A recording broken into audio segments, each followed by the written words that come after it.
When Marcus Aurelius learned his most trusted general had declared himself emperor, he did not send assassins. He did not rage. He wrote one sentence in his journal. That sentence contains the most powerful lesson on betrayal ever recorded. Spring, 175 AD. Marcus Aurelius is camped on the Danube frontier, over 1,000 miles from Rome, fighting Germanic tribes in conditions that would break lesser men. A messenger arrives with devastating news. Avidius Cassius, his supreme commander of all eastern provinces, the man he elevated, trusted, and empowered, has declared himself emperor. Cassius controls Syria, Egypt, and the grain supplies that feed Rome itself. The betrayal is complete, and what does Marcus do? Nothing. At first, nothing at all. This is not a story about forgiveness. This is a story about power, real power, the kind that builds empires and destroys enemies without ever losing control. You have been betrayed, perhaps not by a general commanding legions, but the sting is the same. A business partner who stole clients, a friend who spread lies, a colleague who took credit for your work, someone you trusted who proved unworthy of that trust. And now you are consumed. You replay the betrayal obsessively, analyzing every sign you missed. You compose angry messages at 2 a.m. You fantasize about revenge, about watching them suffer, about making them pay. You broadcast your grievance to anyone who will listen, seeking validation for your victimhood. Here is the diagnosis you do not want to hear. Every moment spent consumed by betrayal is a moment your betrayer wins twice. First, by the act itself, then by occupying rent-free space in your mind. They are no longer just someone who wronged you. They have become the architect of your thoughts, the director of your emotions, the thief not just of your trust, but of your time, your focus, your future. The average man lets betrayal define him. He makes major life decisions from a place of anger rather than strategy. He develops generalized distrust that poisons every relationship that follows. He looks back years later and realizes he gave the best of his energy to someone who deserved only seconds of his attention.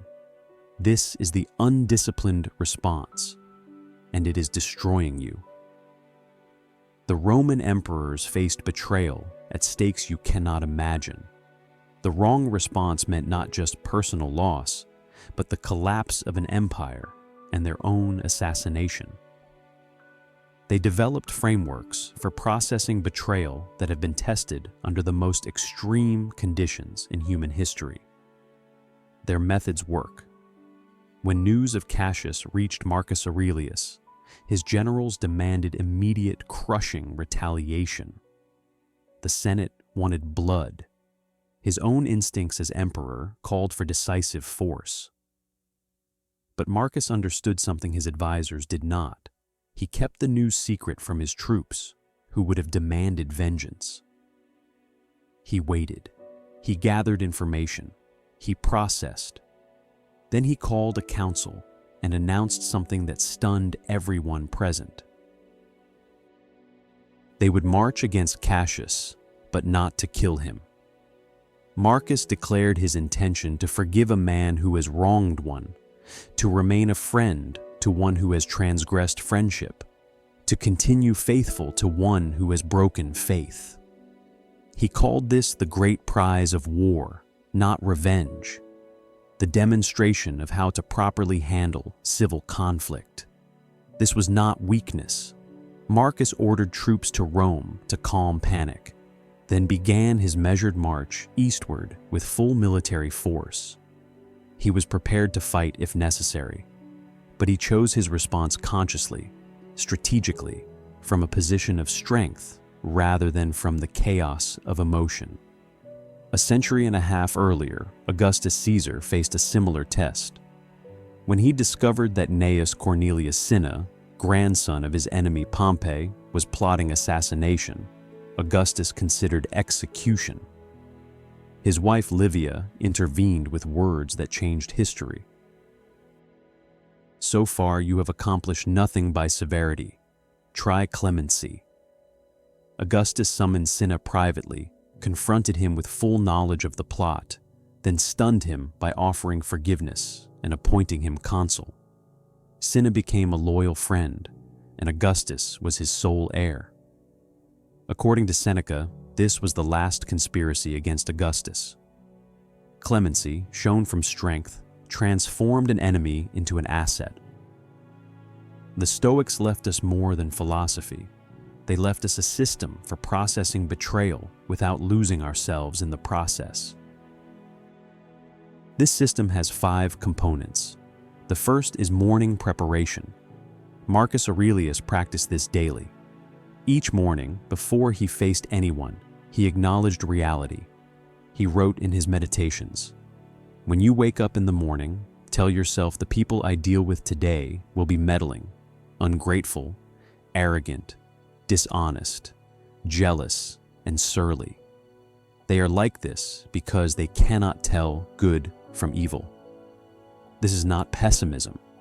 This is removing the shock that creates overreaction. When Cassius betrayed him, Marcus was not blindsided emotionally because he had already accepted human fallibility. Spend 60 seconds each morning acknowledging that people may disappoint you today, not with bitterness, with acceptance. Their actions will reflect their character, not your worth. The second component is the pause.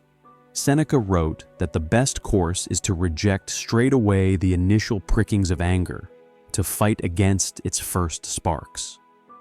When betrayal occurs, commit to taking no significant action for 24 hours minimum. No confrontational messages, no social media posts, no calls to mutual friends seeking allies. Use this time to process privately, journal, exercise. Speak to one trusted confidant who will not escalate the situation. Delay is not inaction. It is intentional space that prevents decisions you will regret for years. The ancients left us more than philosophy. They left us a blueprint for dominance over the self. Subscribe to Inner Imperium to uncover what they knew. The third component is the dichotomy audit. Epictetus taught that some things are within our power, while others are not. Within our power are opinion, motivation, desire, aversion, and whatever is of our own doing. When consumed by betrayal, write 2 columns. Column A contains what you can control, your response, your next action, how you treat others involved, your interpretation of events, your future decisions. Column B contains what you cannot control, their actions, their character, what others think, the past, whether they feel regret. Cross out column B, focus exclusively on column A. This is where your power lives. The fourth component is character contemplation. Instead of asking, "How could they do this to me?" ask, "What does this reveal about their character? And what does my response reveal about mine?" Marcus wrote that the wrongdoer has a nature related to my own, the same mind, possessing a share of the divine. This does not excuse betrayal. It removes the victimhood that fuels destructive reactions. The fifth component is the strategic mercy assessment. Before responding to any betrayal, ask 3 questions. Am I in a position of strength or vulnerability? What outcome actually serves my long-term interests? Is destroying this person worth the energy cost? Sometimes mercy is strategic. Sometimes firm boundaries are necessary. The key is choosing consciously, not reacting emotionally. Augustus waited until his position was unassailable before practicing clemency. Marcus marched with armies before offering forgiveness. Mercy shown from strength transforms. Mercy shown from weakness invites further attack. You will face resistance. The weak self will demand immediate satisfaction. It will whisper that patience is cowardice, that restraint is defeat, that only revenge can restore what was taken. This voice lies. Modern psychology validates what the Stoics knew 2,000 years ago. Research on rumination shows that replaying grievances strengthens neural pathways of negativity. Studies on revenge demonstrate that while people expect it to feel satisfying, it actually prolongs negative emotions and prevents closure. The amygdala hijack, your brain's immediate emotional response to threat, evolved for physical danger, not social betrayal. Delaying response allows the prefrontal cortex to engage, enabling rational decision-making. The pause Seneca advocated is not philosophical abstraction. It is neurological necessity. You will also face the temptation to suppress, to pretend the betrayal does not hurt. This is equally destructive. The Stoics never advocated emotional suppression. Marcus felt the betrayal of Cassius deeply, but he processed it through philosophy rather than letting it drive his actions. The goal is to experience emotions without being controlled by them. You acknowledge the pain. Then you choose your response consciously. Julius Caesar offers the counterexample. He showed clemency to enemies after the Civil War, pardoning many who fought against him, but he showed mercy before fully consolidating power. Those very men he pardoned, including Brutus and Cassius, would stab him 23 times in the Senate. His heir, Octavian, learned from this failure. Clemency is most effective when shown from a position of unassailable strength, not vulnerability. Before Marcus could reach the east, fate intervened. A centurion in Cassius's own army assassinated him and sent his head to Marcus. The rebellion collapsed after just 3 months, but here's where Marcus's true character emerged. When presented with Cassius's head, he reportedly refused to look at it. Arriving in the eastern provinces, Marcus refused to execute any co-conspirators. He declined to prosecute senators who had supported the uprising. He wrote to the Senate, "I implore you, the Senate, to keep my reign unstained by the blood of any senator. May it never happen." He ordered all of Cassius's correspondence burned without reading it. He refused to know who else had plotted against him. He chose to prevent witch hunts and further division. His popularity in the eastern provinces actually grew as a result of his handling of the crisis. Marcus Aurelius wrote, "The best revenge is to be unlike him who performed the injury." Cassius is forgotten.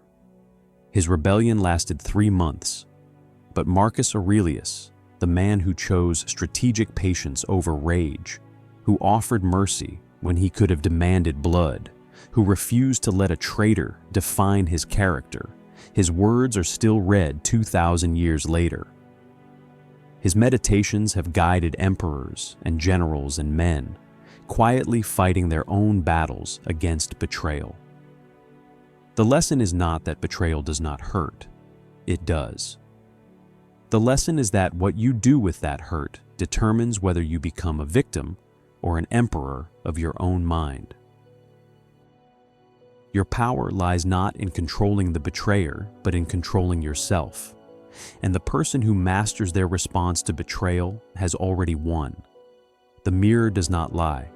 Neither does this philosophy. Subscribe to Inner Imperium for more uncomfortable truths that forge stronger men. Share in the comments.